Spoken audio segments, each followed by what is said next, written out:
Hello, I'm Casey Aiken, and this is 21 This Week. Coming up next, will MCPS hold any of the coaches accountable in the Damascus High rape case? Civics or civic activism? What is MCPS teaching? Ranked choice or stacked deck? Voting gains momentum in the General Assembly? And should there be gender-neutral driver's licenses? Stay tuned. Our panel of insiders will give you the story behind the story. We're joined by the Dean of Democratic Politics, Sam Statland. Secretary of the Maryland Republican Central Committee, Mark Uncapher. Maryland Republican National Committee woman, Nicolee Ambrose. And education activist, Cynthia Rubenstein. Stay tuned for these stories and more on the next 21 This Week.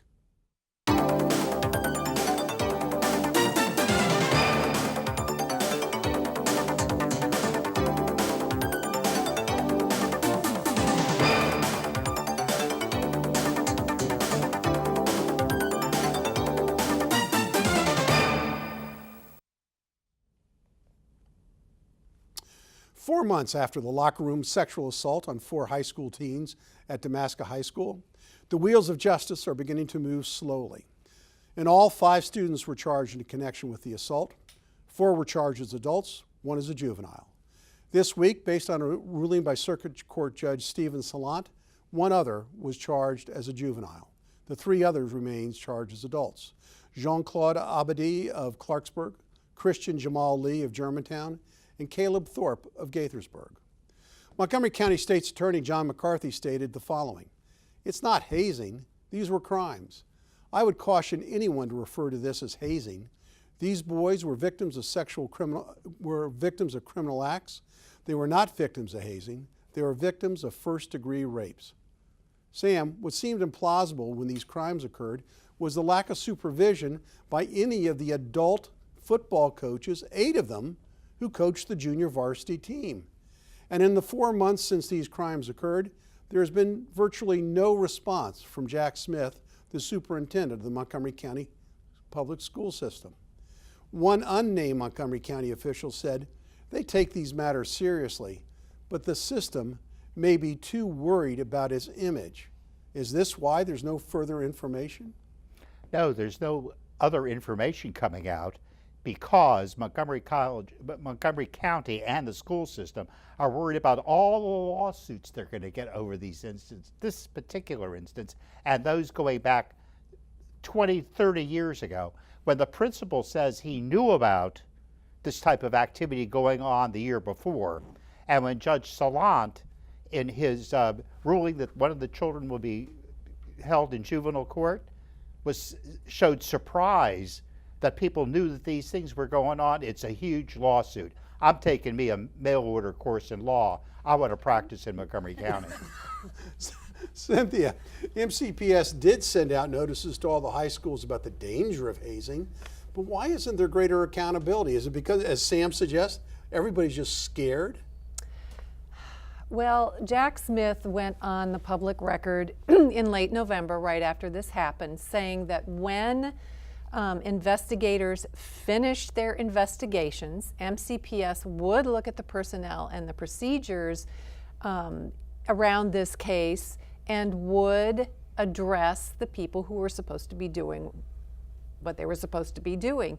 In that locker room, there is an office adjacent to it where a staff member was supposed to be and was not that day. So I will take Jack Smith at his word and remind him of his word that when the investigation is done, they take care of the situation. It's an awful long time for an investigation. It is an awful long time. Honestly, but the investigation is done, and it's time for him to step up. In other situations, these guys would have been put on administrative leave until an adjudication took place. I'd like to just throw something else out. I think there's a double standard here. If these were men raping women, I think the public outcry would be intense. It is disgusting to me because it's man-on-man violence. I think they are taking it less seriously. I cannot imagine if you say this has gone on for a very long time, the trauma in 30 years of children and the screwed up lives that this has well, this if is allowed. MCPS thinks that if they just kind of ignore it, it will go away, you have they're raped wrong. Children they're wrong. running around in the school system has facilitated this. Let me add outrageous. This to the mix. The other outrage, and I think one of the reasons why they're walking so carefully, is that Damascus High School is a superpower in football and has been for the last 7 years. And I think the parents are scared to death because they're invested in the football program. I think it's an outrage. I think the principal should go. I think the head football coach should go. All of the assistants. This is an outrage that any of this would occur during and on school property. And not only in this school, but in other schools throughout the county where hazing in sports it's just part of the system, and it needs to be corrected. But there's a huge difference between hazing and rape. Those words should not even be associated with You're one another. absolutely right. This is unbelievable. It is unbelievable. And why our state's attorney says that it makes that distinction, I think again goes to defending lawsuits. Mark, anything to add? Oh, I think we've all said it. All right, well, let's go on to our next topic. Also focused on MCPS. According to Bethesda Magazine, next month, Michael Solomon, co-founder of the group Montgomery County Students for Change, has announced they are planning a walkout of school to support gun control legislation on the 1-year anniversary of the shooting at Marjorie Stoneman Douglas High School. Even though this is not a sanctioned event, MCPS has urged them to stay in class on March 14th. But the fact is that MCPS has very lax policy of students being excused from school for political protests and other forms of civic engagement during the school day. Mark, the majority of MCPS students are under 18, the age of majority in Maryland. As school board member Judy Daca said, if something happens, the principals are ultimately blamed by the parents. Why is MCPS so lenient about juveniles just leaving school without any controls? This is unacceptable, and I really think that the school system has got to draw a line. I point out that this is the same school system that is upset because they don't want to start the calendar after Labor Day because they say they can't get enough instruction in, and yet when it comes to this, they're willing to take a step back and kind of look the other way. There's already a program, SSL, for student service learning that teaches engagement, teaches volunteerism and what have you. That's the appropriate place. It's not this kind of random demonstration that's being encouraged. It's also the same school system that absolutely fails, to teach basic civics starting at an elementary school level. I can tell you that when the new voting systems came out, the electronic systems came out, I visited several schools, elementary, middle, and high school, to explain the system. These kids didn't understand who the governor was. They didn't understand the legislative bodies. They didn't understand that they could make a difference by participating in an election. I think these kids should be allowed out. If they want to go out, they just leave, like we did for the civil rights movement and other things. And if you want to make something of it, good. If you want it to be excused, write a paper. There's more to civics than civil protest. But well, how this do you is know an what's the issue protest, Casey? that makes students rise and act upon an issue, and then they come to the civics. They have to be activated by an issue, and this is a supremely important issue for high school Cynthia, students all over the nation. You have to be taught the history and the values of the country. You can't be just said, well, you've got to be an activist, and we're going to go out and protest. I'm not saying you have to be an activist. Nicolee, one of the purposes, as we've been talking about, of our education system is to teach students about their rights and duties of citizenship in American society, although it doesn't seem to matter that if you're a citizen or not in the United States. But many say that the planned walkout is just another example of students being engaged in the civic process, while others, like the American Conservative, point out that it may just be another form of liberal bias being taught long before college. What is MCPS teaching here? So funnily enough, these are hot topics in my household. I have a 14-year-old, and these exact things we have been dealing with. For example, the problem here is that the school system is only promoting liberal causes.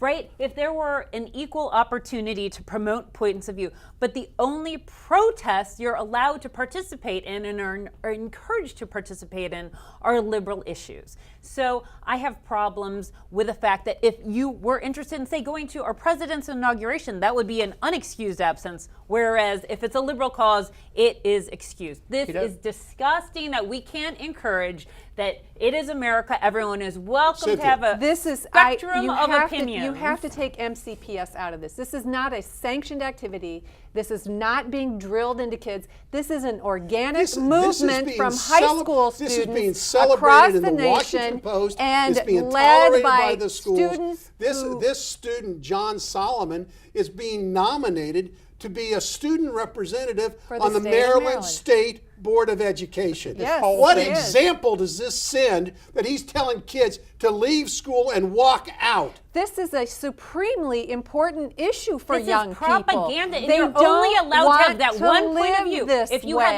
way differing when point of view, you are told they you can are be wrong mowed down and ostracized. in school. That is Ladies, not America. gentlemen, Look, I want to know what the root is. The root is that a lot of kids get killed in our schools. So And have police wait a officers second, and don't and hurt. up to this date, no legislation has been passed in Congress or in the states to prevent or to deter And any of that they're from not happening. gonna wait. And So where sit does on the their movement come from? hands. The movement has come beginning with the kids in Colorado and the kids in Florida.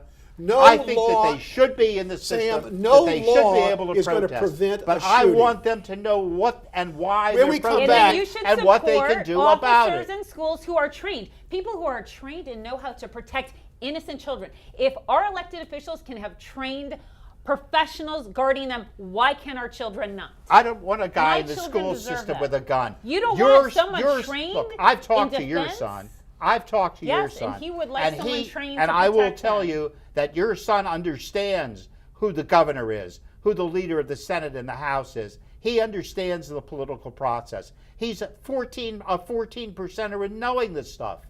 But the basic right is to be able to go to school in a great environment without a lot of guns, even there, maybe to protect, maybe not to protect. But we need to do something about All right, the Sam. broad spread of guns in this country. Sam, we're And moving that's what the away kids from are whether protesting. civics is being- And not only they need Sam, to know I'm how, cutting you off. We're they going to need break. to know what they can do about So it. I'm Sam, glad we're you cutting you support off. And they're not taught that in the school Nicolee, system. I'm Trained sorry. people. When we come back from this short break, we're going to talk about ranked voting and what gender would you choose on your next driver's license. Well, it doesn't sound nearly as much fun as we're having right now.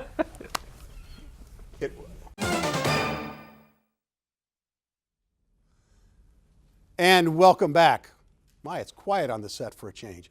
One of the more popular legislative changes being discussed in Annapolis is to amend how people vote. Instead of voting by party during a political primary, Montgomery County Delegate Eric Ludke has proposed legislation calling for a ranked choice voting system. According to Ballotpedia, a ranked choice voting system is you vote until you get the results you like. That's pretty much what it is. You keep voting and voting and voting. They knock one guy out until one guy gets the nomination. So, Mark, proponents think ranked voting is a more fair system, particularly when you have multi-candidates. Is it? No, and what it is, it makes elections that much more confusing, but it also treats some voters vote less than other voters if you have one of these runoff situations, because it really requires participation over a multi-level to come out with the outcome that you're describing. But the interesting thing is it's being selectively applied in this particular application, because statewide, libertarian candidates tend to come in the third ranking party. And in that scenario, if libertarians were going to be in an election where there wasn't a majority, you would then have the libertarians would end up more likely deciding which was the outcome of the winning candidate. Sam, if Montgomery County had ranked voting in this last election, the current county executive, Mark Elrich, might not have won. So is this a fair system? Well, Mark thinks it is because Mark is supporting ranked voting. And I think it's Well, now good. that I he think it's won. a good thing. Now that because he it won, brings Yeah. David more Blair people- would have liked There's it. always another race. It brings more people into the system. I think it favors women. I think it favors minorities. And in this particular case, I consider Republicans as minorities. I think you might have more candidates on your side, Nicolee. And I think it might make for more interesting elections, Sam, giving we got to Republicans go to a better break, but let chance me to get just elected. say, there are those think that it's just a stacked deck for more Democrats to get elected. Yes. We got to go to the next topic. Baskin Robbins, they got 31 different flavors, but in Maryland, at least for a little while, there's still only two genders, man and woman. Although there's a move now to say that you can choose your gender because of it's more of a humanistic approach and how you feel. Does this make any sense whatsoever, Nicolee? No, and specifically, just look at your Maryland driver's license, pull it out of your wallet. What it actually asks is sex. And sex is what are you biologically, what are your chromosomes? So you are either XX or XY. There's a few cases of hermaphrodites out there, and the question is sex. So if we want to get rid of scientific fact, then what do we want to give the government? Do we want to give them our fingerprints? Do we want to give them our blood? Personally, as a civil libertarian, I do not want the government to have this on me. I would much prefer to answer that biological question. Well, the Maryland Senate today passed the bill and is sending it to the House, where it will pass and we will have a choice, which is going to be an X indicating no choice, male, female, on the driver's license. So what else do you this want to give might the be- government in spite if they can't tell who? But gender Well, I think we ought gender to is try to different than increase sex. And I want fee to go to to raise Cynthia. taxes. Cynthia, can we just self-identify for everything? I mean, can I be 7 foot tall and Italian See? and have a lot of dark hair and just self-identify? No, Casey, as a romantic? don't bring use hair a into trite the discussion, example. please. Don't use a trite example. Will Smith, who sponsored this bill, has looked at this extensively, and this is something where people identify authentically. They're not flip about this.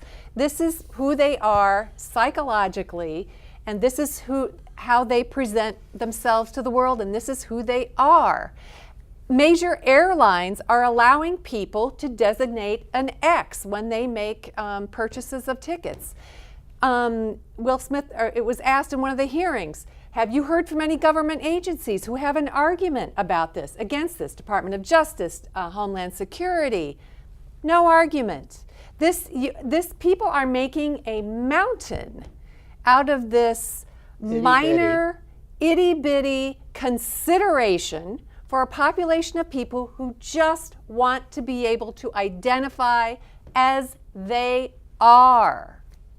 And since we're in a two-party system and we want to be inclusive, why not? Sam, that's the shortest answer you've given all night, and you have the last word. Stay tuned for parting shots when we come back from this short break. And welcome back with Parting Shots. I hope all of you will pardon me for this personal moment. On Wednesday, February 20th, retired Michigan Congressman William S. Broomfield passed away at the age of 96. Bill, as he preferred to be called, was one of the greatest generation. He served in the Army Air Corps during World War II, then returned to Royal Oak, Michigan, where at the age of 22 he started his first business, a gas station on Woodward Avenue. He named it Bill's Super Service. And that was just the beginning of an amazing career. In 1948, he was elected to the first of 4 terms in the Michigan House of Delegates. And in 1954, he was chosen as the youngest person to serve as Speaker Pro Tem of the Michigan House. In 1956, he decided to run for Congress. Why? Because he thought he could do a better job than the Democratic incumbent. No surprise, he won that race, and he also won the next 17 races as well. When he retired in 1992, he had served a total of 36 years in the House of Representatives and always in the minority party. As a member of the House Foreign Affairs Committee, he was intimately involved in our nation's foreign policy, from the Cold War to the taking down of the Berlin Wall. Like many of his generation who had grown up during the Depression, he was a fiscal conservative and ardent anti-communist. He believed in the principle that democracy equaled freedom, and he was unwavering in his support of Israel, South Korea, and Greece. Bill was appointed by President Lyndon Johnson to serve a 2-year term of the United States delegation to the United Nations. He traveled to China in 1974 as part of the third group of Americans to meet with Republic of China officials after diplomatic relations had been restored. Many forget about the Watergate class of Democrats that took control in 1974. During the Reagan years, the Congress was almost as divided as it is today. As Minority Leader of the House Foreign Affairs Committee, Bill was responsible for shepherding legislative agenda of the Reagan and Bush administrations on topics like El Salvador, Nicaragua, the Middle East, and the Soviet Union. One of his greatest accomplishments occurred during the debate over nuclear freeze of U.S. and Soviet weapons. The Reagan administration opposed this freeze because it would limit its ability to negotiate during the upcoming strategic arms reduction talks. The Broomfield Amendment substituted the hard freeze that was proposed in House Resolution 521 with language that called for a weapons freeze, but at equal and substantially reduced levels, and it applied not only to the United States, but also to the Soviet Union. It passed the House on a vote of 204 to 202. Legendary Speaker of the House, Sam Rayburn, said there were two types of congressmen: show horses and workhorses. Bill Broomfield was a workhorse. In the 1992 edition of the Almanac of American Politics, Michael Barone wrote, "Broomfield does not seek the limelight. He's comfortable being a competent politician." But his family knew he was much more than that, and we knew why he won elections and an astonishing 73% of the general election vote. It was because of Super Service Bill, his decent hard work, the welcoming way he lived his life. Rest in peace, Bill Broomfield. I'm honored to have been your son-in-law for the past 42 years. He's survived by my wife Nancy, her sister Barbara, and her husband Steve, plus 4 grandchildren who adored their grandfather. Now, with their own parting shots, Sam Statland. Well, ladies and gentlemen, I want to let you know that as much as we support our Montgomery County school system, the one issue that we didn't talk about tonight is the Kerwin Commission's report, which takes money, construction money, away from our school system. I encourage you to talk to not only the Montgomery County delegation, which is in favor of changing the Kerwin, but people who you might know in other jurisdictions that are supporting this legislation. We need more money in the county. We don't need less money in the county for school construction. Karen takes money away from us. Thank you, Sam.